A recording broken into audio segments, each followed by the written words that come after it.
By the way, his name has been mentioned several times. And I know he's here, and I want to recognize him to take a bow. Because as Don Coryell told me, may Don rest in peace, this, not Don, but this guy who was with him, he thought was the most important coach in Aztec history because he had and handled that transition from a junior college program to a high school program, from the Western Athletic Conference, from independent, and laid the foundation way before Ted Toner and Brady Hoke and now Rocky. He really put the foundation there, and I don't think he gets enough credit for doing that, and was not appreciated at that time, I thought, by the university, and Don said the very same thing. He's here with Mary Lou. He is Claude Gilbert. Take a bow, Claude.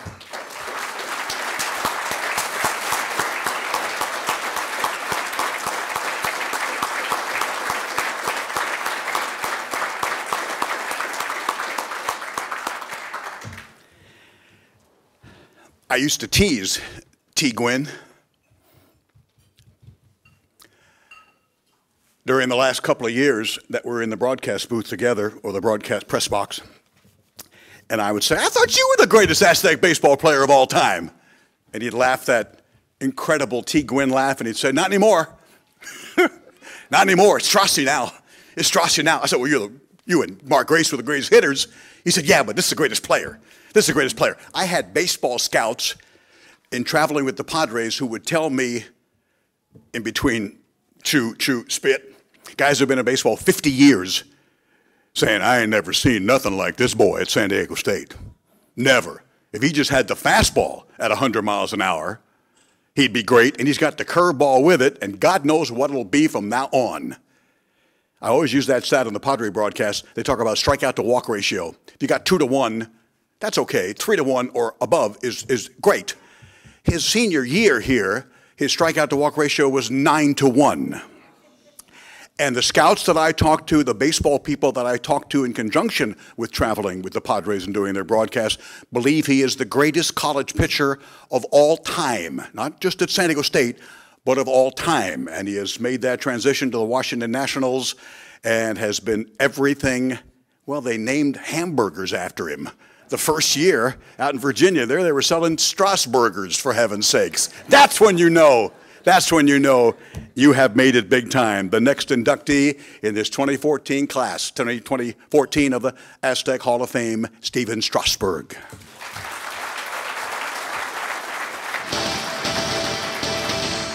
A consensus first-team All-America selection in both 2008 and 2009, Stephen Strasburg is among San Diego State's most celebrated former student-athletes. He was named National Pitcher of the Year in 2009 by College Baseball Foundation and received the 2009 Golden Spikes Award as the best amateur baseball player in the country.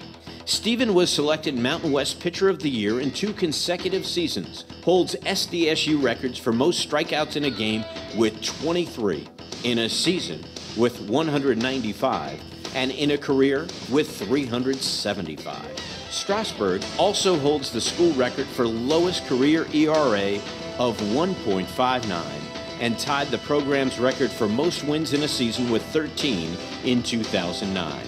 During his senior season, Strasburg was selected to the CBF National Team of the Week 4 times before capping it off with a no-hitter in his final collegiate home appearance. That season, he walked only 11 batters while striking out 195 in 109 innings before leading the Aztecs to their first NCAA regional appearance in 18 years. In 2008, Strasburg was the only collegiate player on the bronze medal-winning U.S. Olympic team. Following his career on the Mesa, Strasburg was the first pick of the 2009 MLB first-year player draft by the Washington Nationals. Stephen Strasburg, a member of the 2014 Aztec Hall of Fame.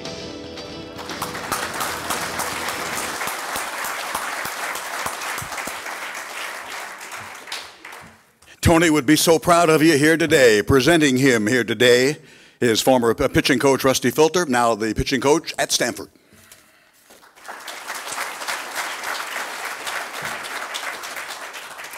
Good afternoon. Lifelong resident of San Diego, Ted. It's quite an accomplishment for me personally to have you announce my name, so I really appreciate that. What an event. Here we are gathered, all these former Aztecs, really, really good people. As you hear them speak and start to talk, I think the most impressive thing is just the character that keeps coming out. And I'm proud to be an Aztec, graduated in 1990, and it's an honor to be here to speak to you today. I'd like to start off by thanking Mr. Wise. Been fortunate to go to a lot of these events. This is definitely first class, and thank you for everything that you do. So Stephen called me last week, maybe 2 weeks ago, and said, hey, Coach, they're having this event down at San Diego State. We're in the middle of our fall ball trying to finish up, and he says, I'd like for you to come down and do an introduction, and it's a 3 or 5 minute introduction. For those of you that know me, 3 or 5 minutes can turn into 30 or 40 minutes, so I'm going to try my best. Okay, Schnall, no hook, all right? All these ideas, these memories, it's incredible. Obviously, a no-brainer would be there for Stephen at any point, any time in his life. Stephen did a lot of incredible things here as an athlete and a baseball player. It's not really about the awards that he won. It's kind of the story becomes the transformation that he made, kind of what he turned himself into and the journey that he took at San Diego State. As you heard, numerous awards, unanimous All-American awards, multiple All-Conference selections, National Player of the Year, bronze medal in the Olympics, blah, blah, blah. You know, I mean, come on. Who does he think he is? It's just your normal college stuff, right? And that's just that's what happens to everybody when you come to San Diego State to play baseball. Just didn't happen to me. So we had a commit out of Lakeside, El Cap High School. He was a catcher. And in the conversations that we were having with him in the dialogue, he kept telling me, he said, Coach, man, you got to see this guy from West Hills. You got to come see him pitch. His name's Stephen Strasburg. So I do a little homework, try to find out as much as I can about him, and happens to be playing in a tournament in Las Vegas. So it's kind of oddball that we're traveling from San Diego to Las Vegas to see a local boy play. So Coach Martinez, our new head baseball coach, who was an assistant with me at the time, we drive over to Vegas, and we're standing on the right field fence, just kind of watching what happens before the game. And Stephen comes out of the dugout and comes walking down and walks right in front of me. And big, physical young man. A little too big in a few areas, if you know what I mean. A little bit on the heavy side. Not the most physically fit young man. But that's a whole different story. We've told that one many times. We're not telling that today. So he plays catch, goes to warm up. He's at a junior college, Southern Nevada Junior College. They have a temporary fence set up by the bullpen. And for me, the game sometimes nerves, a lot of things happen. You can tell a lot prior to the game. You watch somebody move around, interact with their teammates, how they carry themselves, how they wear their uniform, a lot of particulars that each coach has. So Stephen went to the bullpen, and they had a temporary fence put up, and we couldn't see him. So in typical Jim Dietz era fashion, Coach Martinez and I pried apart the fence and found a few cinder blocks, and we're hanging over the fence to watch him warm up. And this is the honest-to-God truth. He threw one ball, and I looked at Coach Martinez, and I said, we got to have this guy. We got to have this guy. I'm not that smart, but it was pretty easy to tell. We got to have this guy. Very firm, downhill, threw a lot of strikes that day. Walked over behind home plate to watch the game. Find a great seat next to Mr. Strasburg, and, conveniently. We started dialogue. We started dialogue during the game. We're talking about baseball, and that's where I met Jim Strasburg. Stephen had a ho-ho-hum day. It was a 4 innings pitch, 10 strikeouts, just very average stuff. So we're there, watched a few other players we were recruiting as well, and came back. And Mr. Pete Inge, I want to thank you for remembering Tony Gwynn. I was going to try not to talk about him today. I think you all know. And thank you too, Ted, for your kind words. So I came back to Coach Gwynn, and I said, hey, I think we found a guy. And he says, well, what do you mean? Come on, tell me. I said, well, Coach, I think this guy is going to throw 100 miles an hour someday. And he looked at me in the typical fashion, big, huge smile, eyebrows raised up. Shoot, come on, man, 100? I'll never forget it. As time went on over the course, Stephen and Coach Gwynn had a really strong bond. I'm sure they'll talk about that. So the next step was, hey, Coach, we need to set up a home visit. That's where we met Kathy, his mother, did a home visit. In these two conversations, I found out both mom and dad, San Diego State graduates. Slam dunk, I thought. We're in good shape. This is where the story changes. Coming to find out, he's a really, really, really good student, really academic, AP credits, super high GPA, test scores.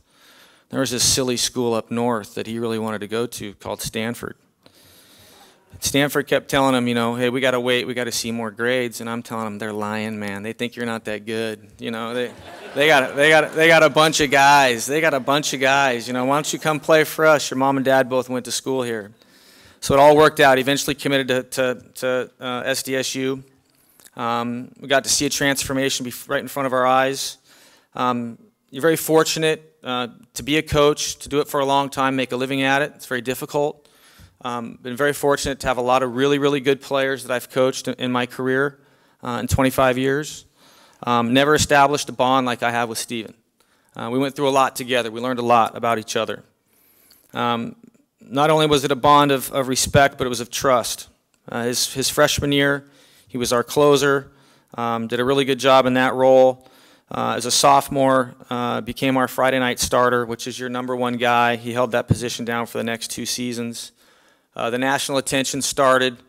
That strikeout, the big strikeout game, 23 batters and a 1-0 win over Utah. There's only 27 outs in our game, so everybody else was kind of kicking back. The thing that's lost in that game, people forget that the young man on the other team was a very high draft pick, was a very, very good pitcher. And, how does he call home and say, yeah, I lost 1-0. The other guy struck out 23. That's a tough night. 2009, junior year. Coming off being an All-American, All-Conference player, an Olympian, expectations were through the roof. 20, 21 years old, when you're supposed to be Superman, every time you show up, it's very difficult to do. It was a challenge. It was a challenge as a coach for our program and for Stephen that was laid out in front of him that we were not going to back down from. We were not going to be afraid to be great. Stephen not only answered the bell, he surpassed all the expectations. 13-1 that year, a 1.32 ERA, 195 strikeouts in 109 innings. It's all coaching, people. It's all coaching. He won the Golden Spikes Award, which is the nation's best baseball player. Any award that was given that year was a clean sweep by Stephen. But living up to the hype and surpassing it, it's probably what I'm most proud of. There was a lot going on, and he never backed down from it. Aside from the accolades, he's truly, honestly, you hear it all the time, it's cliche, he's an incredible young man. He's handled a lot of adversity already in his professional career. He handles it with class. Because of Jim Strasburg and Kathy Sweat, they did a wonderful job of raising him, right and wrong. My job was easy, just point him in the right direction. His wife, Rachel, in the back, perfect partner for Stephen. I told Stephen he wasn't allowed to have a girlfriend in college. Too many distractions, they just get in the way. He kind of tried to hide her from me for a while, but eventually we met. I had to introduce myself. She's the perfect partner for him. They make a great pair. Their daughter, I don't know if she's in here. She's outside, Reagan. You've probably heard her a little bit. Steven and I talk quite a bit during the season, more me calling him. He's kind of busy. When we do talk and I get him on the phone and the conversation turns to Reagan, he lightens up, man. It's obviously the apple of his eye. Remember him telling me about her first step, you know, taking her first swim lesson, those type of things. Although his athletic ability is why he's here today, to be a member of the Aztec Hall of Fame, truly his integrity, his humility, his ability at a time in college to be a great teammate when he was put on a pretty high pedestal are truly what separate him from most athletes today. A lot of kids like the attention. Whether he liked it or not, he kind of hit it very well, if anything. I'm truly honored to have been his coach. I still try to coach him when we talk. Probably tired of hearing it, but he's getting it whether he wants it or not. I made a comment to Steven a long time ago, and I truly believe this. You know you've arrived as an athlete when you have the opportunity to affect the life of a child. Whether it's a coach, a player, an assistant coach, a trainer, when you're involved in this stuff, it goes deep. Kirk Morrison talked about family. It's deep. When you have that opportunity to make an impression on a young man, you have to take it. Steven has made that impression on my 9-year-old son. His name is Deuce. And every morning when I wake Deuce up, I have to look at the big fat head of Steven in his room. So we talk quite a bit. Toughness can be taught. Sometimes you just got to be reminded of it. We're all capable. You just have to be willing to respond. Ladies and gentlemen, the greatest Aztec baseball player of all time, Steven Strasburg.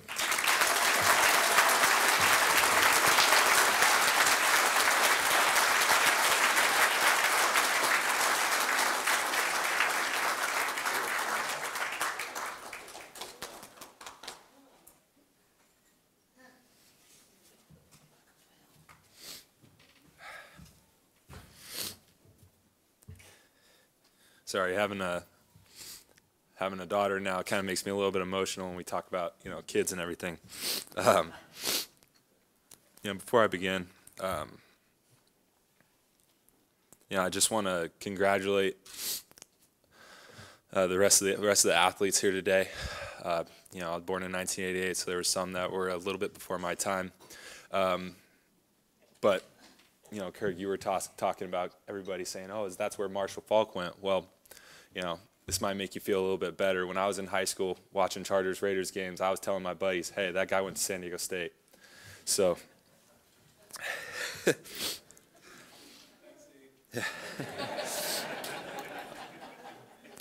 I'd like to quickly thank my mom and dad. You know, Mom, I think you taught me how to work hard, and I can honestly say I wouldn't be here today, you know, where I am without learning how to work hard. You know, I was an only child, so, you know, I didn't have like a brother or anybody to go to the baseball field with on weekends. And, you know, that was my dad. You know, every Sunday I'd drag him out there and, you know, make him throw another bucket to me and another one, and until he finally had to go to the car, and I'd have to pick up the balls and meet him in the car. Yeah, growing up as a kid in San Diego, I was fortunate enough to spend a lot of nights at Tony Gwynn Stadium. And, you know, I was able to watch, you know, such Aztec greats, such as Travis Lee, Aaron Harang, Royce Ring, and Tony Gwynn Jr. But I distinctly remember a night growing up where my Little League team, the Santee American Mariners, you know, we went to a game as a team. they led us onto the field before the game, and we got a chance to meet some of the players. And one of the players, I don't remember his name, but I remember all of his teammates, calling him Nasty Girl. And so Nasty Girl told me, hey, like, grab a ball, let's play catch. And so I was really nervous and stuff, and they were all kind of joking around. So at the time, I was 11 years old, and if you played baseball at 11 years old, you're always messing with new pitches. And at the time, I was trying to throw a knuckleball. So I grabbed the knuckleball grip, and I throw it as hard as I possibly could to Nasty Girl. He catches it, and he easily lets out shows a little smile, and immediately all of his teammates come around, and they start talking to me and my teammates, sharing their baseball wisdom, talking about what it's like to play college baseball. And, it's memories like that made a decision, a hard decision, much easier when I decided to, sign my letter of intent to play baseball at San Diego State. I think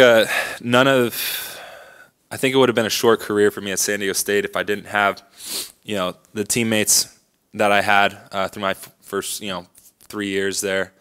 My freshman year, I think we had like 27 new guys, and there was like 8 freshmen.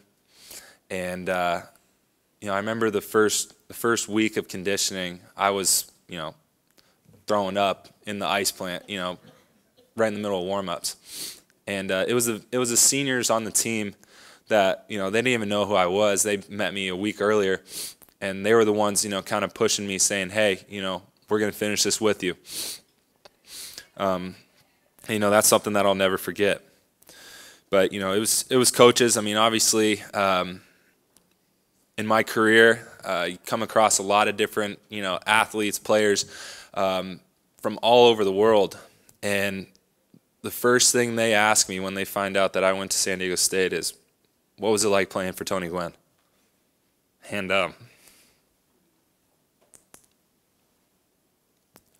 he's my favorite player growing up. And I was just so fortunate and blessed to have the opportunity to play for him and learn from him.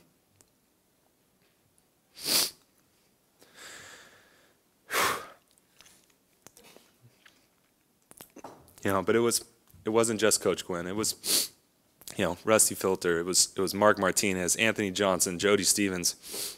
Our strength and conditioning coach, Dave Oaten, telling me that I think you should quit after the first week. I'm still scared of him to this day. My academic advisor, Willie Judd. It was a group of good people and high character people that helped me take that next step into becoming a man. And it wasn't easy.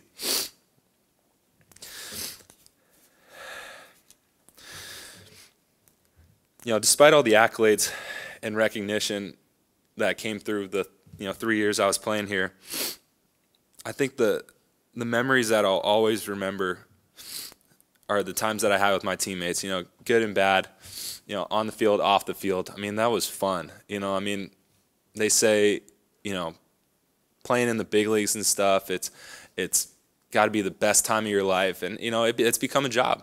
I love baseball, but I can honestly say that the best times I had on a baseball field were here at San Diego State. And I think it'll always be like that. And that's with the friends that I made, along the way. We kind of, I think the video kind of touched on it, but it was an interesting situation coming in as a freshman after losing a ton of games, and then slowly seeing the progress. Seeing our freshman class kind of move up into our sophomore, junior years, and improving as a ball club as a whole.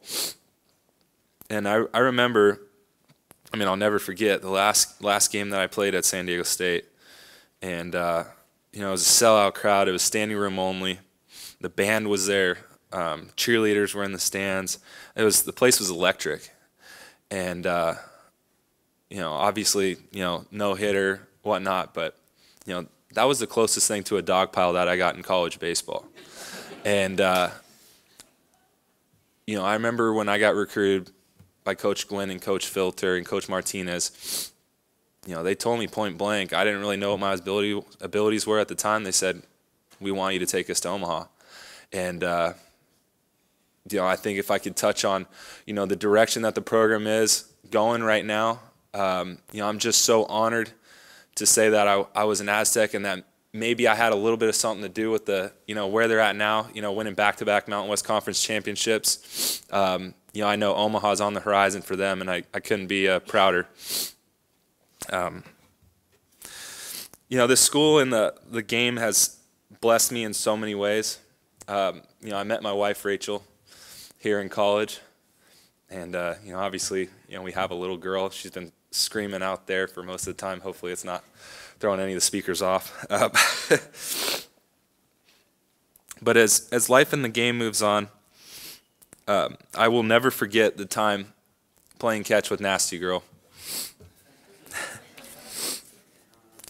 You know, this is kind of the thing, you know, coming back to Coach Gwynn and seeing how he was with kids, you know, Coach Filter, how he was with kids. You know, I think that's the type of athlete that I want to be and that I strive to be, you know, even to this day. And numbers don't matter. You know, it's what kind of impact can you know, give some kid. And, you know, I have that memory, and that's something that I'll always have. And that is, you know, something that I hope to give to some future Aztec ball players someday. And, you know, I just want to thank everybody here for having me. And, yeah, go Aztecs.